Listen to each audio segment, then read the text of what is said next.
Kui keegi oleks 10 aastat tagasi öelnud, et Eesti tudengid ehitavad ja juhivad oma päikeseautot maailma suurimal päikeseautode võistlusel, oleks see kõlanud kui unistus. Täna on see reaalsus. Solarite 3 Enefit alustas võistlust liidripositsioonilt, olles saanud esikoha disaini ja praktilisuse eest. Võistluse lõpetas päikeseauto aga teisel kohal. Päikeseauto ehitusse panustas 2 aasta jooksul üle 60 inseneri erinevatest ülikoolidest ja gümnaasiumitest.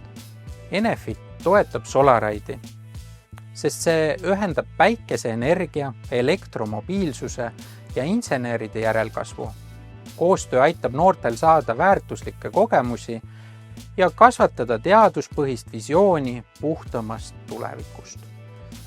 Üheskoos loome uusi lahendusi ja inspireerime järgmise põlvkonna insenere ning teadlasi.